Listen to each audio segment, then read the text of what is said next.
Hi, my name's Rich. I'm mostly from the UK, from England. I'm a web designer, graphic designer, sometimes English teacher. And I came to do an Ibogaine session here at IbogaQuest because of a cocaine addiction, a recent cocaine addiction, which and I'd heard about Ibogaine and Iboga because a few years ago, about 2.5 years ago, I detoxed from heroin and crack with Iboga, but that time was Iboga root bark. And luckily some friends and family conspired, knew Barry and IbogaQuest and the people here, and they conspired to get me out of Mexico City and down here. And I'm really glad that they did, and I'm here.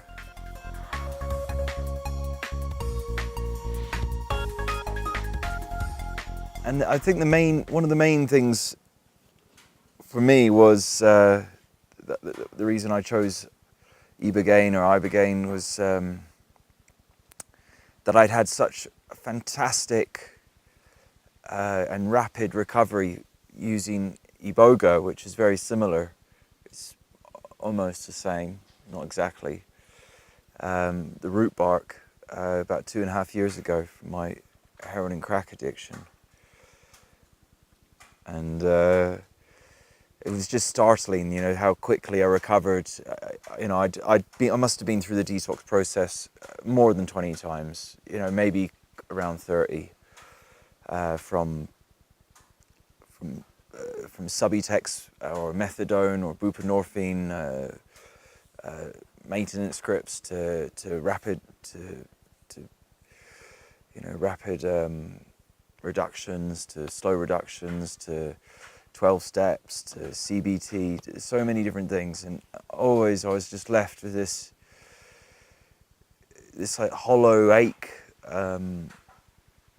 depression, anxiety, insomnia. And somehow through Iboga or Ibogaine, it's like, it is really like what for me it is anyway, it's like hitting the reset button.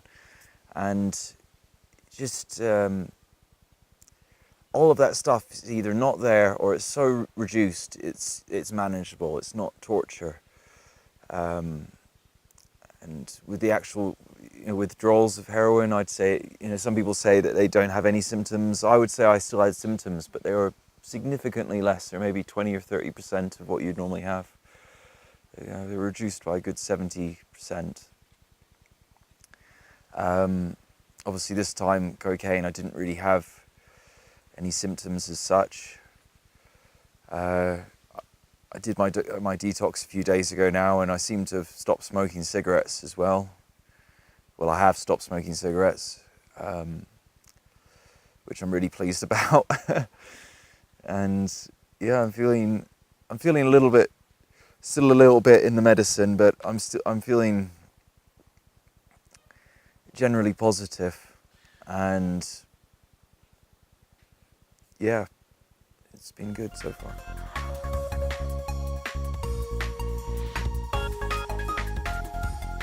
My Iboga experience, the actual trip itself, was actually quite relaxing. Some people, I must be quite lucky with it, and I've never really. I always find it like physically, it's quite relaxing. It reminds me a little bit physically. It reminds me a little bit of ketamine, but mentally, it's quite different. And this time was like a very direct interplay between me and the plant, or me and my subconscious. Maybe I'm not really exactly sure what's going on there, but it was definitely like a kind of mental interplay. And I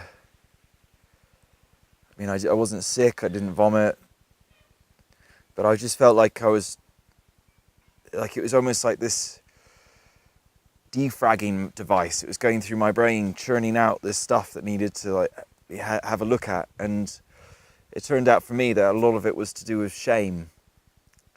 even stuff that really, logically shouldn't.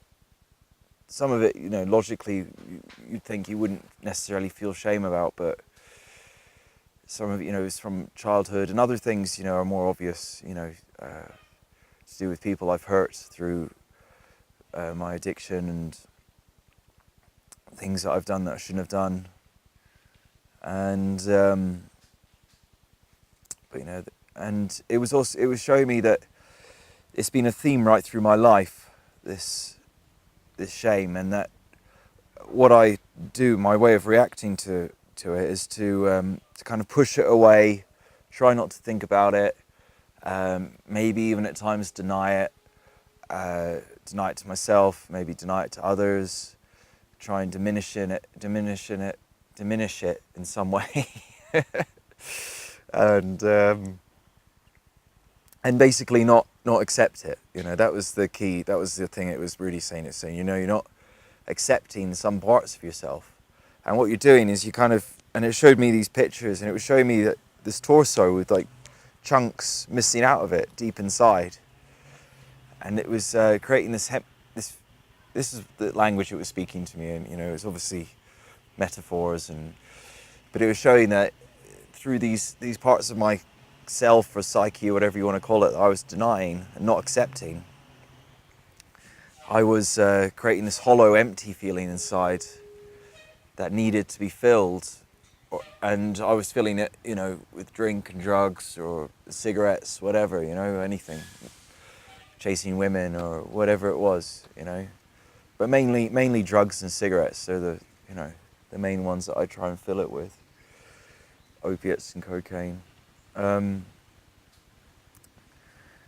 then it showed me that acceptance was the key, and it showed me, and we went through, and I had to kind of challenge it a bit about that. I mean, how do you practically do that? And I didn't, and I always thought that acceptance was kind of,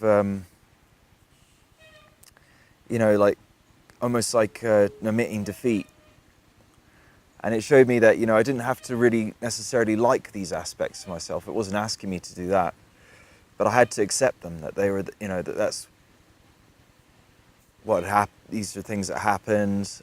These are things that, and even if there are aspects of myself that were true at some point, they don't have to remain true. And accepting them doesn't mean that that they remain true forevermore.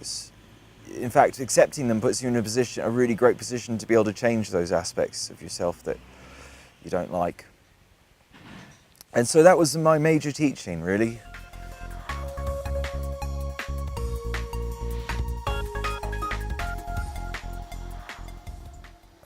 I mean, it's always hard to ask people to predict about the future, but what I can say for now is, and from past experiences, I don't feel any cravings right now at all.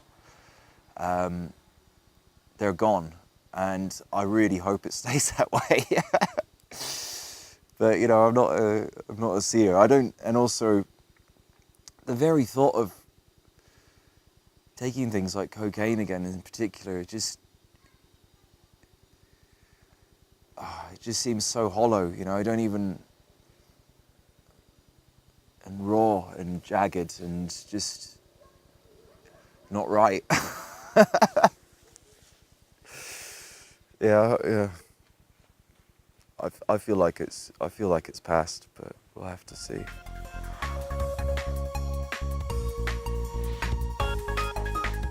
It's a good question. I mean, how am I going to cultivate and maintain it?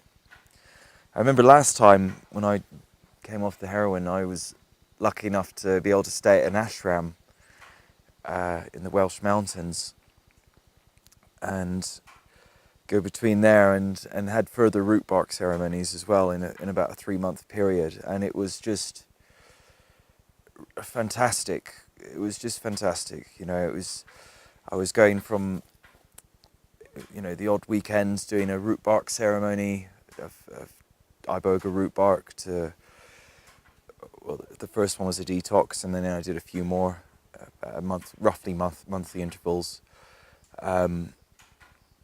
Going back to the ashram, working on organic farms, doing lots of yoga, meditation, and walking around in the Welsh mountains, and it was just, you know, that was great. And if I can find some kind of way of replicating that, you know, I might not be able to stay in an ashram, but to have some kind of exercise, time in nature, meditation, or at least mindfulness at the very least, then I think I'll be on the right track. Also, I don't want to start getting into bad behaviors like drinking coffee or drinking alcohol. I'm not saying that I'll never do those again, but I'm definitely not feeling like they're on the menu, at least. You know, they're not on the menu in the near future, definitely, you know. You have those substances like cigarettes, cocaine, heroin. At the moment, I feel like I'm never going to do any of those again. I just want to talk about these guys here and where I am. It's in Tepoztlan, which is a little bit south of Mexico City, a few hours south of Mexico City, in a center called Huerica, obviously with the IbogaQuest people, and the center they use is called Huerica. Barry, the kind of the head honcho, he just lives over there. We stay over here. There's a swimming pool, there's sweat lodges. The people are lovely, the food is excellent, the rooms are lovely. They took very good care of me through my detox. I lost almost every single thing I owned in Mexico City, and the people here are very kind, providing, I had people bringing me clothes that they weren't using anymore. I had people lending me laptops, so I was able to work, and, you know, just really going out of their way, you know, to help me. And they don't put a lot of pressure on you. They suggest things, and, you know, if you're feeling that's not right, then you don't have to go with it. It's they were really, you know, with us just on the other side of the door the whole way through the actual Ibogaine experience. All I had to do was ring a bell and they'd come in. Maybe a closing sweat lodge would be nice. But it's good. Come down here. Yeah. Beautiful location. We've got these. I don't know if you can see them behind me here at all. Behind this, but there's these. Tepoztlan's got these like looming mountains that look like they're just kind of like shot out of the forests that carpet this area, and it's breathtakingly beautiful. It looks like something from, you know, the age of the dinosaurs, and you wouldn't believe you're so close to Mexico City. It feels so rural, and the climate's perfect. It's not too hot, it's not cold. I mean, it's warm, but it's not like swelteringly hot either. And they've got a swimming pool anyway if you do get hot. You know, I've been doing some lengths in it. It's great. Good place. Thanks, guys.